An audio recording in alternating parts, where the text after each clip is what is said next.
E aí, pessoal, tudo bem aí? Como é que nós estamos? Nós começamos hoje um assunto novo para o terceiro ano do ensino médio. Brasil, território e natureza. Nós vamos ver a organização político-administrativa do Brasil.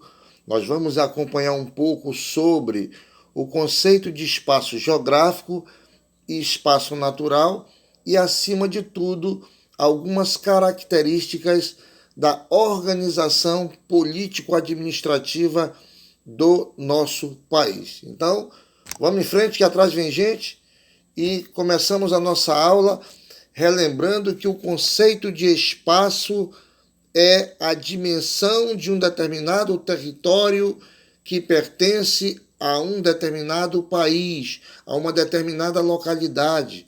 O espaço em si, ele passa a ser um território quando ele é delimitado por fronteiras. Fronteiras essas que separam os estados nacionais. O fundamento lógico para que haja um Estado nacional é a sua Constituição, que lhe garante uma soberania como um país livre que pode dirigir os seus destinos, que pode organizar a sua política, que pode administrar a sua sociedade com o seu idioma, com a sua cultura, com a sua política, com a sua economia. Esses são os fundamentos da soberania de um Estado nacional que possui, então, no caso, um território. O Brasil, então, é um país livre, independente, é um Estado-nação, porque possui um governo próprio, administrando e dirigindo o seu povo em seu território. É interessante notar que todo Estado nacional ele tem que ter a sua autonomia para reconhecer e para explorar e conservar ou preservar o seu espaço geográfico, seja ele um espaço natural ou seja ele um espaço continuamente modificado, antropicamente falando, construído continuamente ou remodelado continuamente, aquilo que nós chamamos de espaço geográfico. Para alguns geógrafos, o espaço geográfico brasileiro ele é um espaço jovem, devido ao Brasil ter se tornado um país independente no século XIX, para ser mais exato, em 1822, quando se tornou uma monarquia a partir da cisão, do final dos laços que uniam administrativamente o Brasil e Portugal. Tivemos de 1822 até 1889 uma política relacionada à monarquia, foi um país monárquico, que se tornou uma república em 1989, uma república presidencialista, democrática, multipartidária, com o voto livre e universal do seu cidadão, e hoje permanece conservando essas suas características, embora durante o seu desenrolar de república presidencialista nós já tenhamos tido alguns problemas políticos e históricos que levaram a determinados momentos da falta de democracia, como durante os anos 30, com a ascensão de Vargas ao poder, e depois a famosa ditadura militar que governou o Brasil entre 1964 até 1985, que ficou muito conhecida por ser um regime de exceção que impediu a cidadania, o direito da livre politização e, acima de tudo, a liberdade dos direitos do cidadão durante esse período de 1964 a 1985. A nível de administração pública, o Brasil é uma federação. Uma federação é um conjunto de estados fragmentados no território nacional que formam as chamadas unidades administrativas, estados, que durante a monarquia eram chamados de províncias, que possuem governo próprio, um governo que é eleito pelos próprios cidadãos que habitam nesses estados. Por exemplo, o estado do Amazonas, o estado do Pará, o estado do Rio de Janeiro, o estado do Rio Grande do Sul, o estado do Ceará, o estado do Mato Grosso. Todos esses estados são fragmentos político-administrativos do território maior, que é o território nacional brasileiro, que tem uma superfície de 8.547.000 quilômetros, sendo o quinto maior país em dimensão do mundo. O Brasil, ele é também um país federalista, porque cada estado da federação, hoje contamos com 26 estados na federação, já foram menos, mas à medida em que os anos foram passando, foram surgindo novas unidades federativas. Hoje nós somos 26 estados e um distrito federal, que no caso é a localidade de administração do país. O Distrito Federal é onde se localiza a nossa capital, Brasília. O Brasil, como um país independente, como um país livre, o Brasil representado como um Estado-nação, ele tem algumas simbologias que o definem como um país livre. Por exemplo, nós temos as armas nacionais, que é a insígnia do nosso país. Vocês vão encontrar esses símbolos nacionais no livro de vocês, na página 207, em que nós vamos observar os principais símbolos do Brasil enquanto Estado-nação. Nós teremos as armas nacionais, nós teremos o selo nacional, que representa a nossa autonomia, a nossa soberania. Nós vamos ter o nosso principal símbolo, que é a nossa bandeira, o nosso pavilhão auriverde, losangular, com uma esfera armilar no centro, na cor azul anil, em que se denota uma faixa com uma definição de cunho positivista, ordem e progresso. Uma frase que delimitava ali a influência da filosofia positivista no movimento republicano histórico que transformou o Brasil de uma monarquia em uma república. O Brasil, no caso, a sua localização no espaço mundial, ele localiza-se no que nós chamamos hemisfério ocidental. Como é que nós podemos compreender o que vem a ser este hemisfério ocidental? Nós sabemos muito bem que o Brasil localiza-se à esquerda de onde nós estamos, do que nós chamamos oeste. Então, consequentemente, nós estamos a uma hora menor do que as horas do meridiano oficial de Greenwich.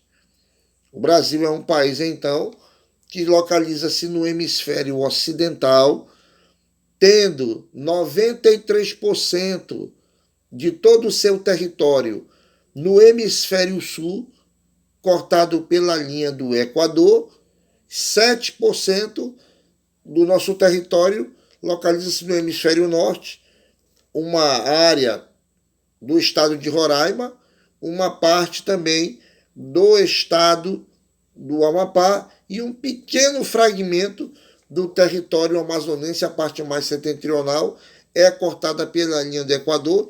Então, consequentemente, aí nós observamos que o Brasil é um país que localiza-se a nível de latitude quase que totalmente no hemisfério sul, e a nível longitudinal, o Brasil é um país que localiza-se no hemisfério ocidental. Claro que nós estamos, então, numa determinada distância a nível de graus de longitude do meridiano de Greenwich. Nós temos, então, 4 fusos horários, que equivalem a 60 graus. Cada fuso horário equivale a 1 hora.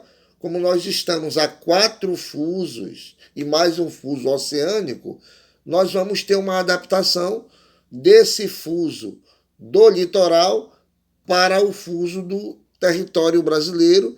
Então, fundamentalmente, nós teremos a aplicação de 4 fusos horários no nosso território. O Brasil, administrativamente, ele é dividido não somente em estados, como também ele é dividido em regiões. Nós temos as nossas grandes regiões naturais brasileiras, que são organizadas e planejadas pelo IBGE, que é o Instituto Brasileiro de Geografia e Estatística. As nossas grandes regiões naturais são a grande região norte, que conta com os estados do Amazonas, que é o maior estado da federação, o estado do Pará, o estado do Amapá, o estado de Rondônia, o estado de Roraima, o estado do Acre e o estado mais jovem do Brasil, que é o estado do Tocantins, que foi criado em 1988, desmembrando o norte do estado de Goiás e agregando esse novo estado à região norte. Nós vamos ter a região nordeste, que localiza-se ao leste da região norte, e nós vamos encontrar na região nordeste os estados do Maranhão, do Piauí, do Ceará, do Rio Grande do Norte, da Paraíba, de Pernambuco, Alagoas, Sergipe e Bahia. É a região que comporta o maior número de estados do Brasil, 9 no total. Nós vamos ter a região centro-oeste, que é composta pelos estados do Mato Grosso do Sul e do estado de Goiás. O que é interessante aí na região centro-oeste é que o estado do Mato Grosso ele foi desmembrado em 1977, a sua parte sul, e transformado em 2 estados, o estado do Mato Grosso e o estado do Mato Grosso do Sul, na sua parte mais meridional. Nós vamos possuir também a região sudeste, que é composta pelos estados de Minas Gerais, do Espírito Santo, de Rio de Janeiro e do estado de São Paulo, a grande estrela econômica e demográfica da nação. O estado de São Paulo tem algumas características importantes, uma delas que a sua população equivale a 45 milhões de habitantes. É a maior população de um estado do Brasil. A sua importância demográfica é tão grande que a população do estado de São Paulo é do tamanho da população da Argentina, que é o nosso vizinho ao sul. O país Argentina tem a mesma população a nível de quantidade do estado de São Paulo. Uma outra curiosidade da região sudeste é que não somente a região sudeste e o estado de São Paulo são a região e o estado mais industrializados do Brasil. No caso dos estados de São Paulo e Minas Gerais, são os estados da federação que possuem o maior número de municípios.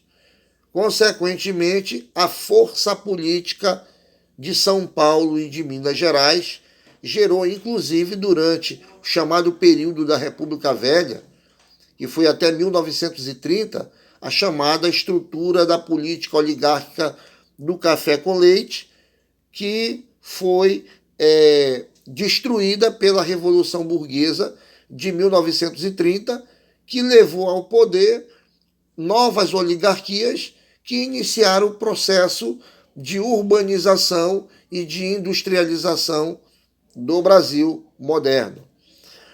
A região sul do Brasil, ela é composta pelos 3 estados que se localizam abaixo do paralelo de 23 graus, que divide a região tropical da região subtropical do hemisfério sul. Então, consequentemente, por estar numa área subtropical, a região sul do Brasil é a única região que possui bem definida, bem delimitada, as 4 estações climáticas: inverno, verão, a primavera e o outono. Então, nós temos aí na região sul os estados do Paraná, o estado de Santa Catarina e o estado do Rio Grande do Sul, que são extremamente desenvolvidos a nível agrícola dentro do seu contexto do agronegócio. Santa Catarina detém uma grande indústria alimentícia, enquanto que a região do Rio Grande do Sul, a região sul do Rio Grande do Sul, é uma região em que se localiza grandes criatórios de gado bovino e também uma grande produção agrícola de soja. Então, dessa forma, nós temos as grandes regiões naturais do Brasil. E temos também nessa divisão político-administrativa, econômica, os chamados grandes complexos geográficos, que foram criados nos anos 60 por um geógrafo do IBGE chamado Pedro Pinchas Geiger. Ele delimitou 3 grandes complexos regionais que ultrapassam os limites das divisas dos estados que compõem as 5 macro-regiões naturais. Por exemplo, um dos complexos regionais é a Grande Amazônia Legal.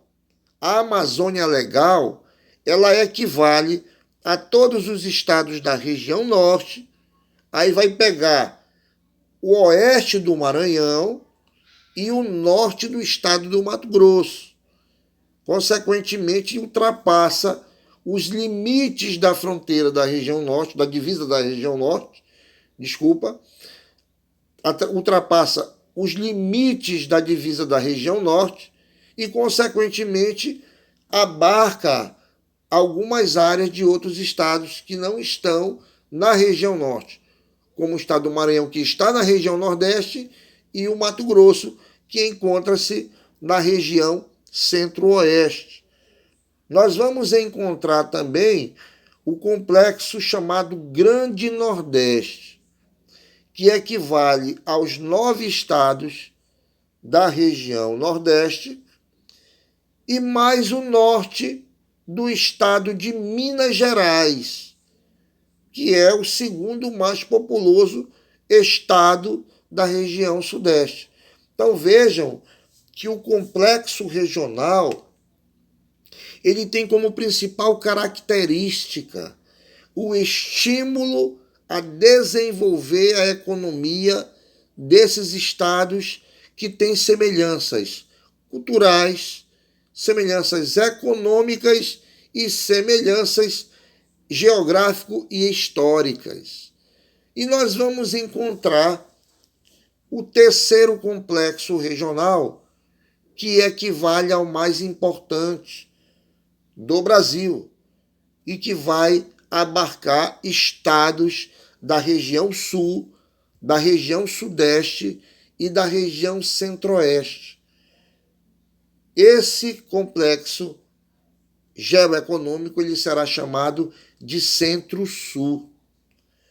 Ele pega as regiões sul e sudeste, ele pega toda a região centro-oeste e fica nesse contexto com uma maior fatia econômica do Brasil, de tudo aquilo que é produzido na agricultura, na indústria e nos serviços. Ele fica também com a maior parte da população brasileira. Colegas, a importância desse complexo geoeconômico do Centro-Sul é tão grande, para a gente ter uma ideia, de que de cada R$100 que circula no Brasil, R$65 localiza-se no Centro-Sul. Então, são as características da divisão político-administrativa do Brasil. O Brasil é um país federalista, o Brasil é um país republicano presidencialista, o Brasil tem uma divisão regional em estados, comunidade federativa, é dividido em regiões e é dividido em complexos regionais.